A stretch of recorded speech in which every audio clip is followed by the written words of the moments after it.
everybody for sharing your words so far. I've had a lovely time, and I am already a little bit drunk.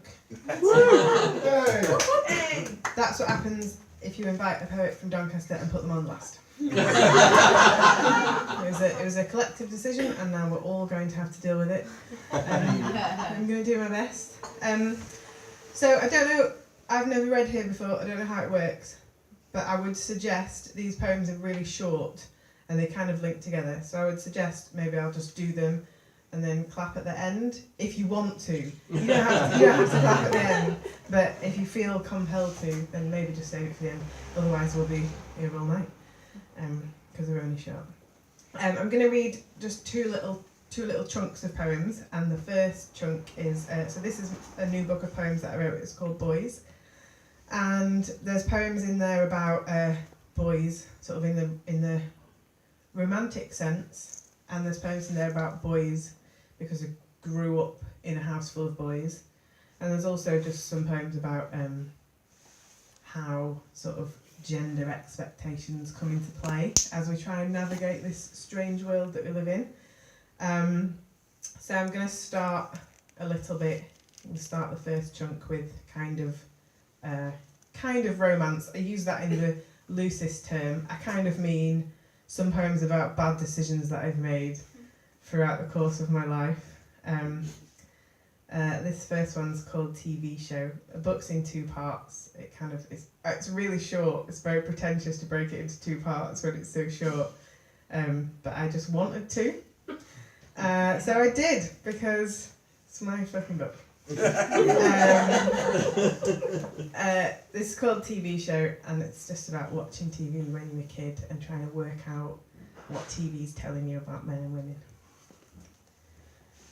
I am learning that there is something funny about when you pass a person your handkerchief and they blow their nose into it, even though that is what handkerchiefs are for. And there is no need for me to try to write good poems. I can just be a poem. Women are easy to love if they calm down. And the boys are crumbling like dusty moth's wings when asked to do anything other than sex or showing off. In the breaks, women laugh at yogurts. Their guts are spasms. They carry on. The boys can't help it. So the men and the women and the girls do not bother to ask them to do any better. Sorry. Oh, come on, Ernie. I gave you very strict instructions. No, thanks very much. It's very supportive. This is called She Glows, and I'm not going to say loads about it, but I don't know if anyone has ever been in a terrible relationship. Sometimes you have kind of sliding doors moments. Have you seen that film, Sliding Doors? Where one or half of you is like letting yourself be treated badly, and another half of you, or an imaginary half of you, is like, you have to build up to the point where you can be the imaginary one and get the fuck out of there. But it's just about the bit where you watch it and imagine how you could be like that. I am in love with you, my boyfriend's girlfriend. We can neither of us understand how you continue to ignore us as we paint your name on all of our walls in adulation. He has placed you between us on the table, pariah candelabra spitting shadows against the wall, but your eyes are dreamy, Frisian, and you smell so sweet that I can't help but lean into you. The muscle in your upper arm is lovely, and you laughed your Sunday lunch heart out with our friends like a welcome guest. I am peering at you from behind my mistakes, and you nod kindly. I better tidy up this mess. And you float, weightless and backwards, out the front door, still in your pyjamas, and eat breakfast merrily and alone outside a greasy spoon as the sun shines just for you. Thanks.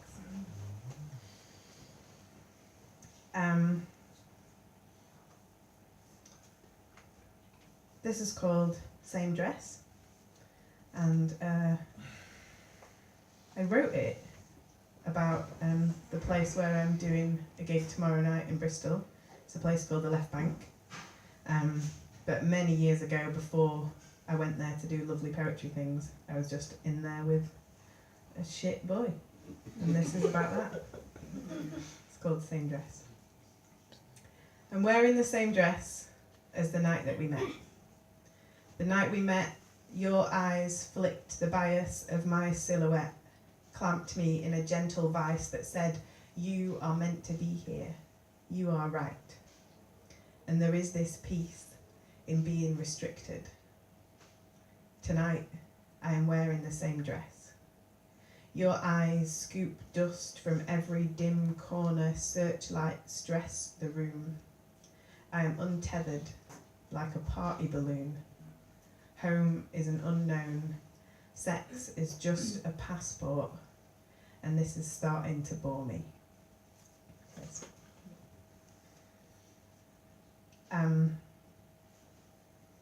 This is the last one of this little section about boys and bad choices. And it's about getting bigger, both in the literal sense. I used to be very skinny, and now I like chips and beer. But also, stronger, exercising. It seems sometimes like you can't eat or exercise in public without somebody passing comment about you, especially if you're a woman. So it's a little bit about that, but mostly about turning that on its head and just being excited about being bigger and more visible and stronger. And there is some discussion about women who wear fake tan and remove their eyebrows and then draw them back on. So just to gently join that discussion as a woman who loves fake tan and removing her eyebrows and drawing them back on. It's just because we want to. And that's all right, isn't it? People all over the world decorate their bodies in lots of different ways to feel good. And that's how we feel good. And you are welcome to give it a try. Because also fake tan sort of smells like biscuits, which is great. Yeah, it's nice on a bus. It's nice if a bus smells of biscuits, isn't it? This is called Giantess. They've been teaching boys to be scared of us getting bigger, whispering in their ears that they should shout us down if they catch us trying to stretch and strengthen our legs. Creep up on us if they find the hiding places where we go to tense our muscles or eat. Photograph us on the underground or, failing that, just straight up our skirts. Laugh if they catch us in a power stance, expanding with nothing to fear. Thanks.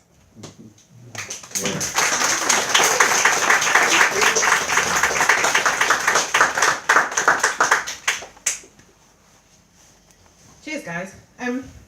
This is the first time that I've read from this since it was this. I read from it once when it was like a manuscript, which was even more terrifying than this, because at least now I can hold it in one hand, whereas then I was like trying to rifle through the pages and it was really scary. So thanks for putting up with me. I'm sure it's a little bit rough around the edges, but you've got to do the first reading from the book somewhere, and it's here that I'm doing it, so thank you for your patience. This second little chunk is more to do with growing up with boys, and also to do with grief, grieving for boys. So I will begin at the beginning, and this is called Scrap. And if you grew up in a house with brothers, then actually if you grew up in a house with sisters, I think kids just fight, don't they? In the latchkey afternoons, when back cupboards were raided to fend off starvation, that adolescent growth spurt trying to eat itself. Rocky bars, cup of soup, milk roll and flora, a handful of raisins on a bad day, microchips if you were dead lucky. Did all children pass the time before their parents finished work with fighting? Royal rumble down the hallway, arms and legs kapowing from the dust cloud, tumbling, sometimes downstairs directly, hot bruises, slapped, pinched and laughing, all the while. Pushing the boundary of hurt, seeing where love could stretch along to past pain and if it would ping back. It always did. And when the key scrabbles in the lock, me and the boys are a quiet heap in front of the Disney Channel, empty packets of Monster Munch at our feet.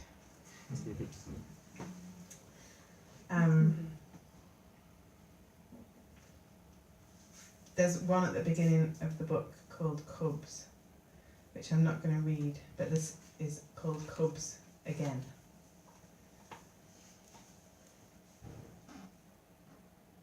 As he put food into his mouth, his eyes always opened wide, involuntary, surprised food face as if someone else and not himself had put it there. I'd always known this, but I kind of properly noticed one day when we were about 15. Even after I pointed it out, falling about in helpless, harsh giggles, he couldn't stop doing it. It still makes me laugh every time I think about it.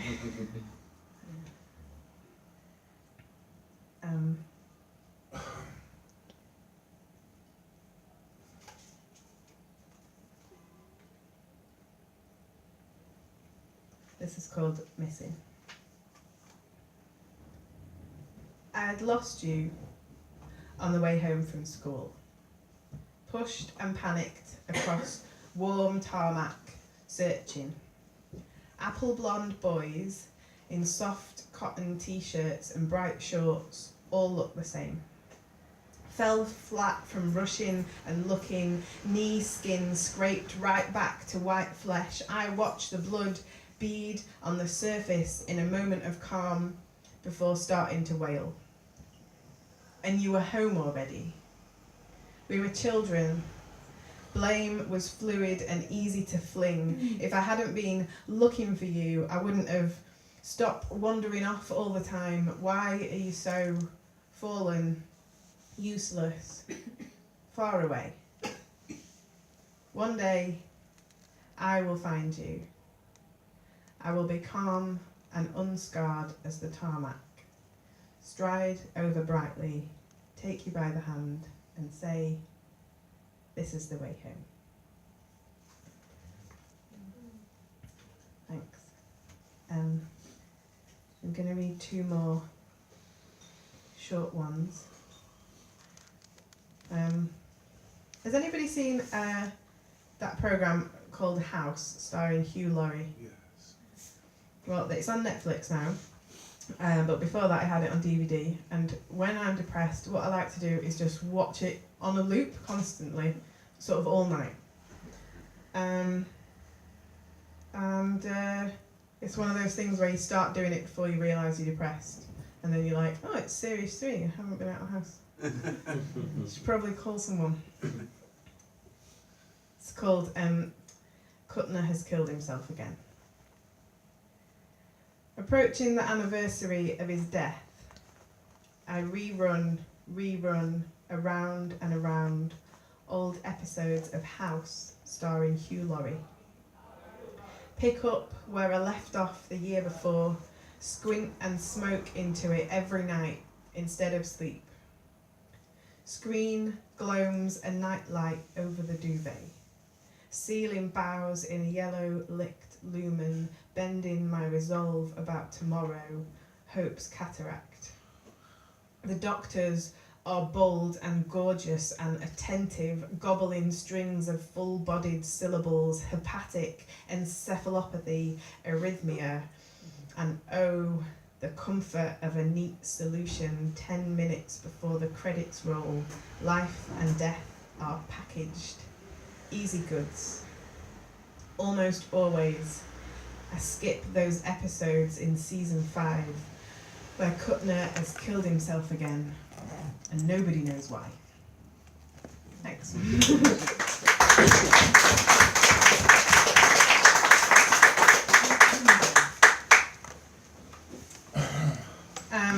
I'm going to finish with this, and I thank you very much for your listening ears and everybody who shared their poems for sharing them. It's so nice to come to a new poetry night and hear new poets.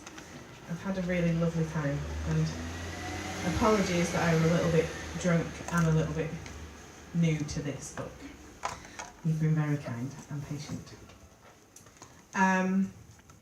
This is about, it's sad, grieving is sad, but there's just no need to hold it together all the time. I think sometimes it's important to just let it make a mess, and that's okay. And there's two lovely there's two women here that from my hometown that I went to school with, that I'm very glad to see. So this is especially for them. It's called Canonise Your Grief. Canonise your grief.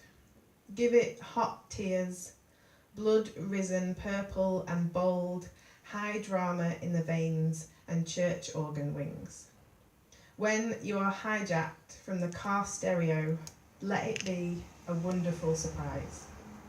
Your lungs doubled in sobs and perhaps the glamour of a cigarette or a raised glass. Give it all the glitter, potions, pomp and circumstance, ribbons and rouge that it deserves. Otherwise, what is there? Just staring into space, wearing your dressing gown in the garden, and listening to all your joints calcify from waiting, hearing him be so cross with you for wasting your life. Thanks very much.